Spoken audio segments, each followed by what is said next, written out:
Olá, nono ano, bom dia, boa tarde ou boa noite. Vamos dar continuidade aqui ao conteúdo de Química. A gente estava falando sobre as propriedades da matéria, especialmente sobre as propriedades gerais, que são aquelas que toda matéria vai apresentar.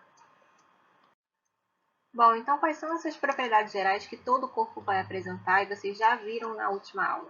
Primeira de todas, massa. Todo corpo vai ter uma quantidade de matéria nele, né?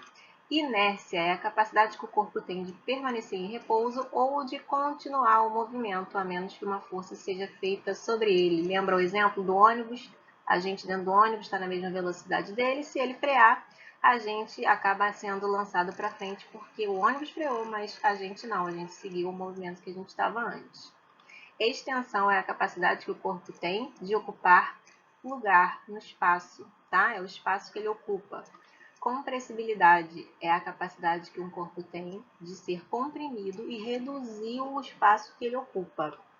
Divisibilidade, capacidade de um corpo de ser partido em diversas porções menores, mas ainda assim não deixar de ser feito daquela matéria. Eu dei o exemplo do copo de vidro.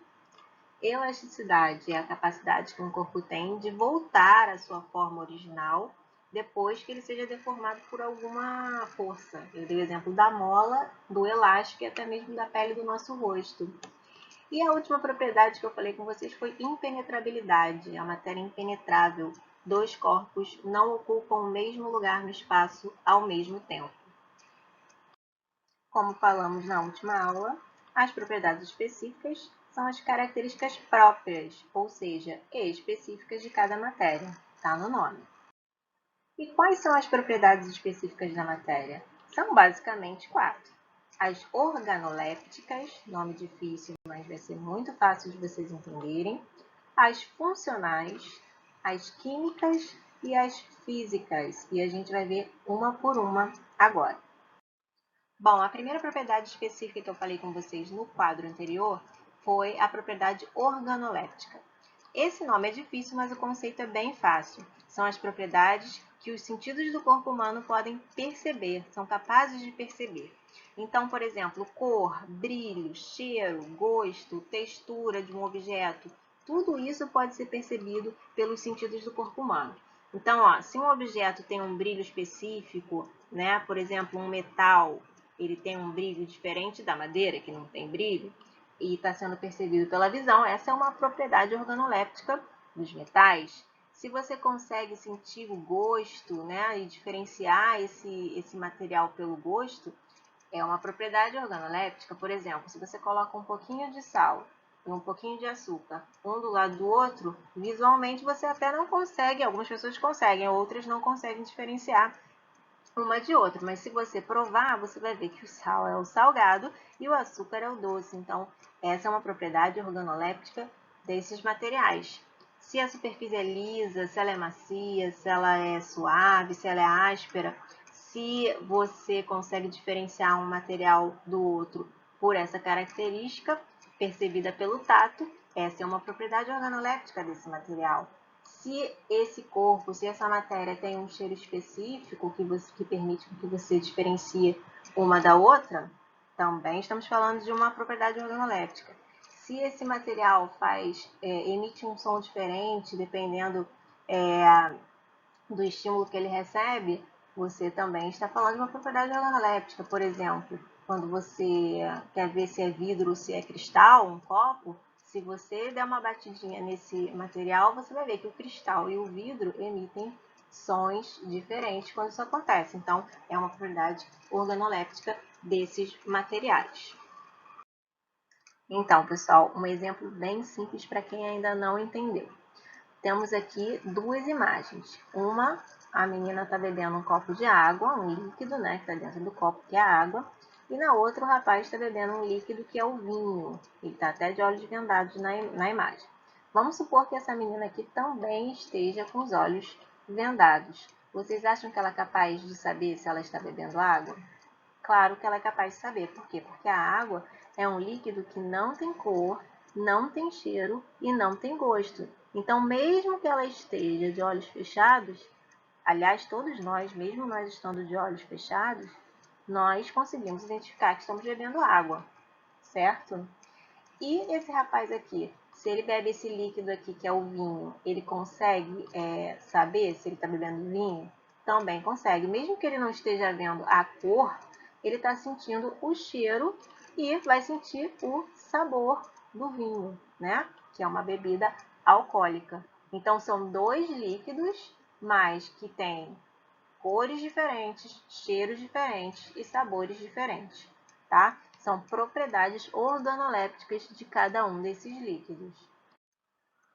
Outro exemplo que eu dei para vocês, mas sem vocês visualizarem, foi o exemplo do sal e do açúcar. Se você colocar dois potinhos, um do lado do outro, um potinho com sal e o outro com açúcar, você só com os olhos, só visualmente, você não consegue diferenciar um do outro. Então, para você diferenciar, você vai ter que fazer o quê? Provar. O potinho que tiver os cristalzinhos brancos com o gosto salgado, vai ser o potinho de sal. E o que tiver o gosto adocicado, vai ser o potinho de açúcar, tá? Ou seja, se você consegue diferenciar o sal do açúcar, né, pelo sabor, você está usando o seu paladar. Então, essas propriedades, elas são organolépticas do sal e do açúcar. Ou seja, o sal ser salgado e o açúcar ser doce são propriedades organolépticas de cada um desses materiais. Bom, a segunda propriedade específica das matérias são as propriedades funcionais, né? Que são os comportamentos ou características que um determinado grupo de substâncias vai apresentar. Ou então uma determinada ou um conjunto de sensações que elas vão promover nos seres humanos. Os exemplos mais comuns que a gente usa, né, são os ácidos, as bases e os sais, né, que são grupos funcionais. Como é que a gente sabe que a gente tem uma característica ou uma sensação específica desses três grupos? Vou utilizar como exemplo alimentos ou substâncias que a gente pode ingerir e a gente consegue sentir o sabor. O limão ele é ácido. E os ácidos que a gente pode ingerir, ele geralmente tem sabor azedo, né? Então, ou se você comer um limão, ou se você tomar uma limonada, você vai perceber que o gosto dessa substância vai ser meio azeda, né? Porque isso é uma característica dos ácidos, promover uma sensação de azedo no paladar. Já as substâncias básicas, elas tendem a gerar um sabor, uma sensação adstringente, né, que a gente chama. A banana verde, aquela que não está madura ainda, ela é um exemplo de sabor adstringente. Quando você come a banana verde, você sente uma secura, né? Alguns lugares chamam de cica. E não é só a banana verde, não. Existem outros alimentos básicos que dão a sensação, como por exemplo o caju. Geralmente quando você, até mesmo tomando aqueles sucos de caju de mercado, você sente uma sensaçãozinha de secura, né, quando você bebe suco de caju.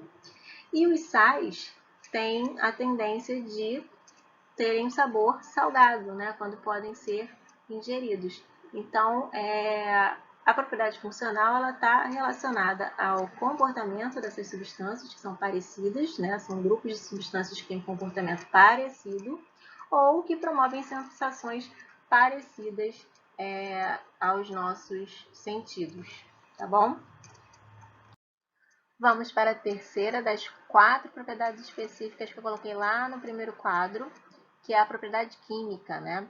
A propriedade química, ela nada mais é do que a capacidade que uma substância tem de se transformar em outra, tá? E como é que substâncias se transformam em outra?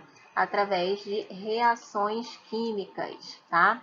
São 4 as propriedades químicas que eu julgo assim as mais importantes. Existem outras, mas são 4 que a gente vai falar aqui nessa aula, que são a combustibilidade, a oxidação, a reatividade e a toxicidade, tá?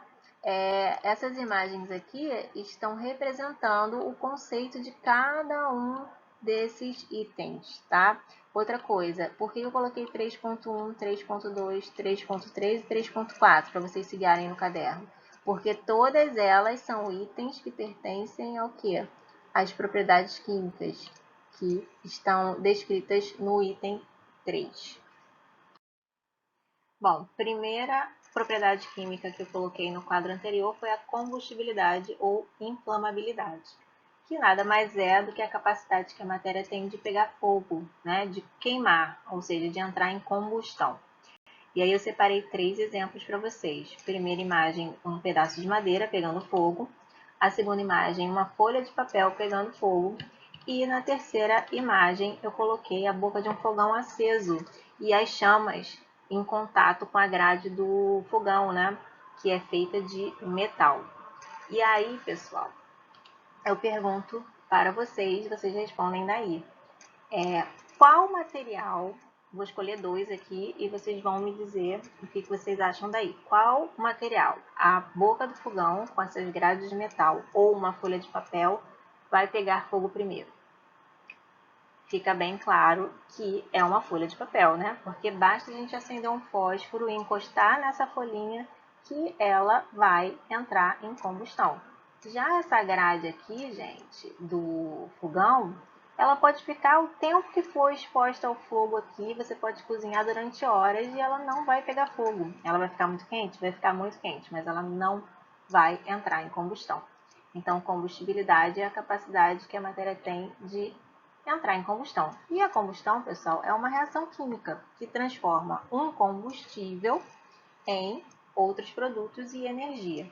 E aí eu coloquei aqui uma reação química que vocês já estão muito acostumados a observar, mas que vocês talvez nem tenham se dado conta de que é uma reação química, que é a combustão do carvão lá na sua churrasqueira ou na churrasqueira do seu vizinho, né?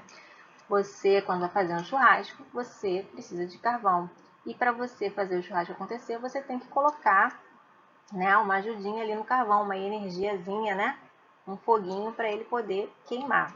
Além disso, você vai precisar também de oxigênio, porque nenhuma combustão acontece sem oxigênio. Lembra daquele experimento da vela lá, provavelmente dos anos anteriores, que vocês sabem que se vocês botarem uma vela acesa dentro de um copo, né, virado para baixo, ela com o tempo vai apagar conforme o oxigênio vai sendo usado na reação de combustão. Então, o carvão vai entrar em combustão, vai produzir gás carbônico e energia em forma de calor que vai ser utilizado para fazer a sua carninha lá no seu churrasco. Então, o carvão vai ter sido o combustível dessa reação, o oxigênio terá sido o comburente e vocês não podem esquecer desses termos. O carvão, pessoal, se transformou em outras substâncias, tá? Por isso que a combustibilidade é uma propriedade química. Segunda propriedade química é a oxidação, tá? Mais ou menos no nome, que é a capacidade que uma substância tem de reagir com oxigênio e perder elétrons, tá? Vocês vão ver mais para frente do que é feita a matéria, né? Vocês vão ver a estrutura do átomo e vocês vão ver que existem elétrons no átomo. E aí, quando o átomo ele perde elétrons, a gente diz que ele oxidou, tá? Então, exemplos comuns que a gente usa nas aulas é a corrosão dos metais e o escurecimento de alguns alimentos. Aí eu coloquei aqui o exemplo para vocês. Corrosão de metal que gera ferrugem, né? No caso do ferro, vocês com certeza já viram ferro enferrujado, né? Ele fica muito tempo exposto ao sol, à água, né, da chuva, ao ar, que é cheio de oxigênio, é rico em oxigênio, e acaba oxidando, fazendo essa capinha aí de ferrugem. A gente também tem o exemplo da maçã, né? Se a gente cortar uma maçã ao meio, comer uma metade e deixar a outra exposta lá em cima da mesa, daqui a algumas horas ela vai ficar escura.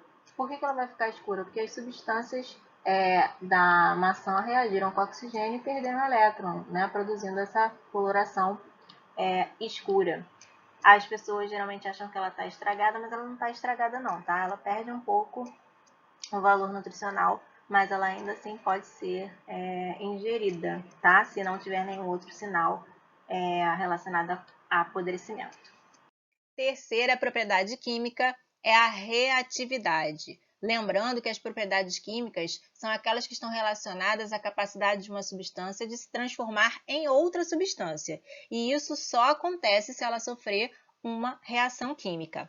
A reatividade, pessoal, ela indica a facilidade que uma substância tem de reagir com outras substâncias. E aí eu peguei dois exemplos para mostrar para vocês.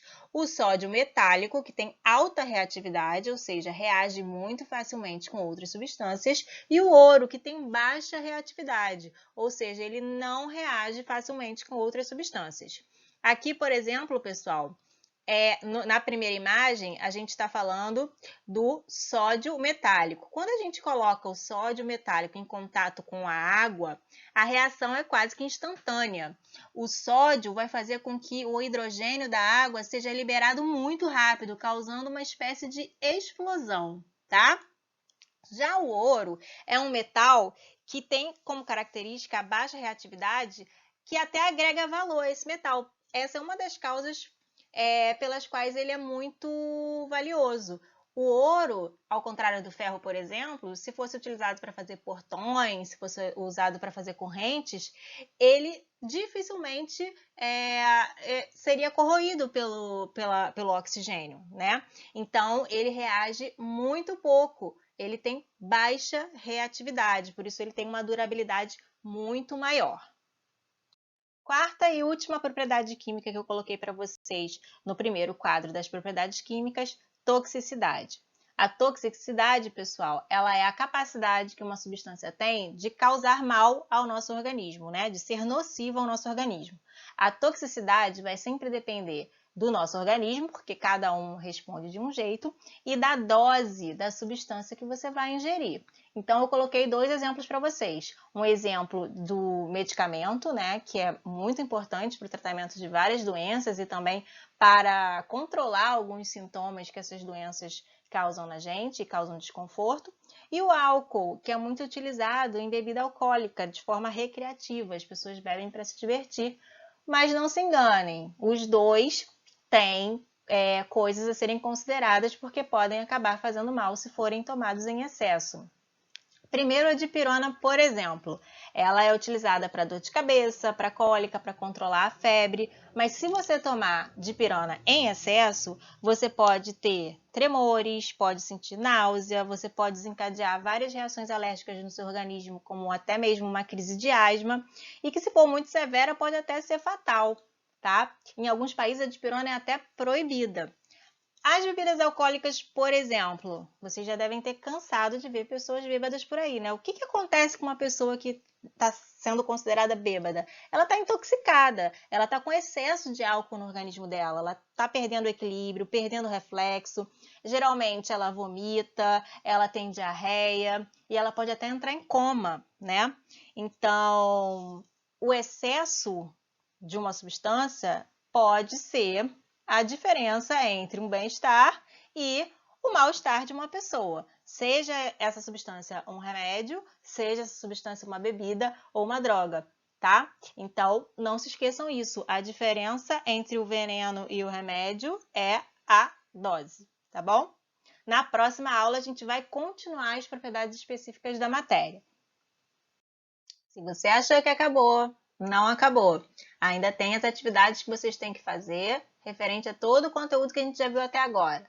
Vocês dessa vez vão fazer na apostila a questão 2 da página 151, a questão 1 da página 152 e as questões de 1 a 6 da página 154. Dessa vez vocês vão fotografar o que vocês fizeram e vão me enviar para o e-mail que eu vou deixar disponível ou na descrição do vídeo ou aqui no último slide.